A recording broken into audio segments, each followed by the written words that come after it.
Terraforming is a very controversial card, and perhaps for a good reason. This video is going to go into the reasons why I don't think terraforming should be hit, and what should be done instead. This can be neatly summarized in 4 parts. Number 1, hitting things you weren't supposed to hit. A problem that Konami has had for a while now, depending on who you ask. Number 2, the field spells in question, the ones you will usually encounter being searched with terraforming. Number 3, damaging actual consistency. What hitting terraforming will do versus what hitting the field spells themselves will do. And number 4, collateral damage. What hitting terraforming would do to the game as a whole. Hitting things you weren't supposed to hit has been a problem for a very long time. Blaze Phoenix comes to mind. It's pretty much my favorite example, and the most notorious example you're going to find out there for hitting the facilitators and not the problem.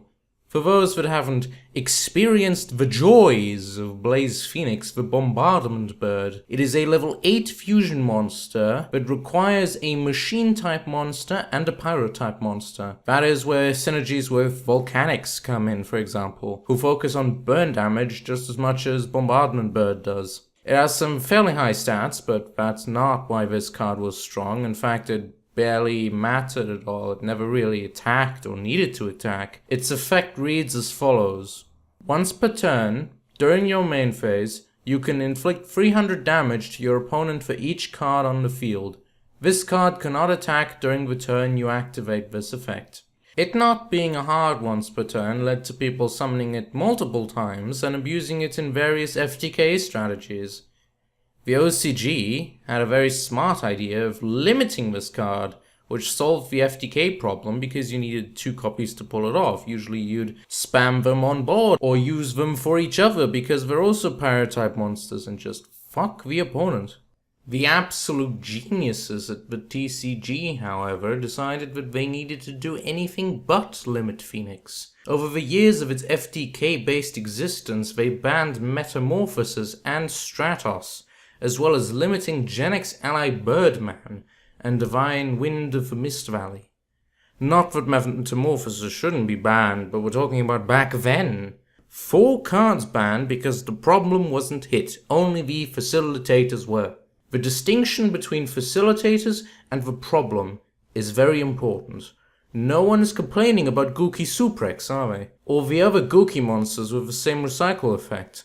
The card that everyone is complaining about is Firewall Dragon, which should get booted right out of existence, I agree, because that is a problem card. A more recent example would be Lyrilosk Independent Nightingale, a card that on its own has led to the banning of the Tyrant Neptune and Supreme King Starving Venom in the TCG, rather than just Nightingale itself getting hit. So the question arises, why should we do the same with terraforming?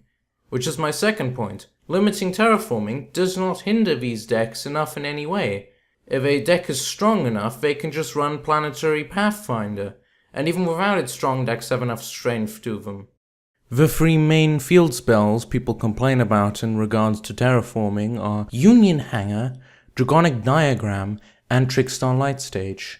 And surprisingly enough, they all fulfill roughly the same function with an additional benefit. Union Hanger. When this card is activated, you can add 1 Light Machine Union monster from your deck to your hand. Trickstar Lightstage. When this card is activated, you can add 1 Trickstar monster from your deck to your hand. Draconic Diagram. Once per turn, you can destroy 1 other card you control or in your hand, and if you do, add 1 True Draco or True King card from your deck to your hand. They all help with the deck's consistency. Draconic Diagram on its own isn't even a plus, discounting floating effects obviously. Their secondary effects are quite nice too. Diagram giving battle protection and extra stats, Lightstage blocking a piece of enemy back row from being used the way they wanted to use it, and Union Hanger getting ABC going in terms of field presence. None of these are really what make the decks broken. Again, these are facilitators. Now hitting an archetype based facilitator isn't as bad as hitting a general facilitator. In fact, my suggestion would be to hit Diagram or Lightstage or Union Hanger or any mixture of those 3 if one really needs to hit these decks. Why that is I will come to later. All these cards do is give the decks consistency. Terraforming gives those cards consistency, but what consistency do they give? Which brings me to my third point. How much does hitting terraforming damage consistency? Now this is perhaps the simplest point on the list. Hitting terraforming does not hit a deck as hard as hitting the field spells in question. This is a very simple concept to grasp. If you have 3 copies of a field spell and 1 terraforming in your deck, you are very likely to have your field and be able to replace it and use a second one. In some decks that's valuable, and having 4 copies in your deck is very good. Now let's imagine a deck of 1 copy of a field spell and 3 copies of terraforming. This is not the same as 4 copies. People like to just imagine terraforming as extra copies. For the first example, it's true because it's very unlikely that you draw all the field spells before you draw your terraforming. In the second example though, every terraforming after the first one is a brick, and if you draw the field spell, every single terraforming is a brick. In a deck that really wants to use its field spell, you've actually managed to turn the field spell into a garnet that'd rather search with one of the 3 terraformings. Terraforming is not good if you've hit the field spell in any capacity. Terraforming can be replaced, a copy of Set Rotation perhaps, even Planet Pathfinder or Metaverse if the deck can afford it. You can't replace the field spell itself. Which brings me to the fourth point, collateral damage. Now that we've discussed that hitting archetypal consistency is more effective than hitting generic consistency, we must now address the elephant in the room. Every time you hit generic support, you don't just hit the problematic decks, you hit every deck like that. Of course, the concept of hitting field spell support on the ban list isn't new, but Set Rotation and Ancient Fairy Dragon were hit for different reasons. These cards were not just field spell support, but broken by themselves.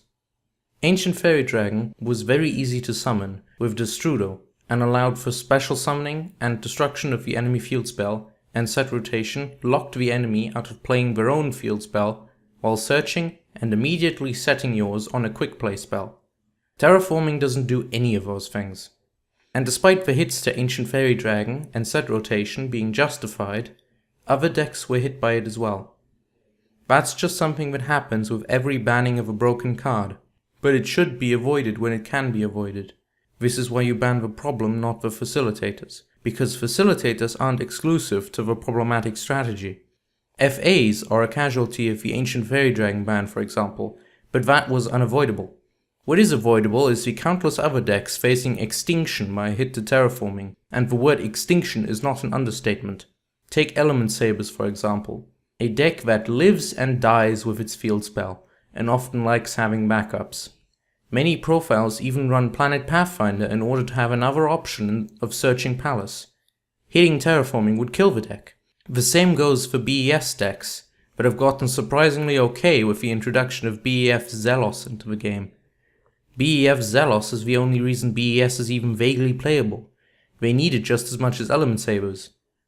The list of decks this would kill would go on and on. Cosmos, Lost World Dinos, Psyframes, Domain Monarchs, UA, Kaijus, Spellbooks, Orthagals when they come out. These decks may or may not be good. The fact that some of them are really bad is just one more reason not to hit these decks.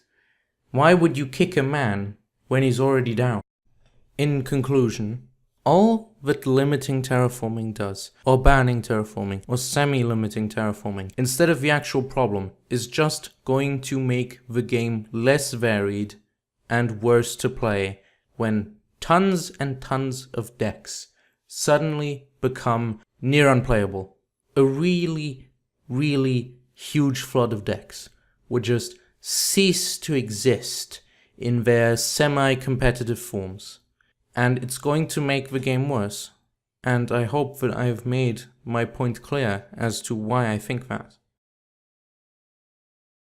This is the end of the video. This channel is new, so if you enjoyed this video and want to hear more monotonous voice complaining about random things in his favorite card game, why don't you leave a like, subscribe, comment, any kind of interaction. The YouTube algorithm loves those, and keep playing.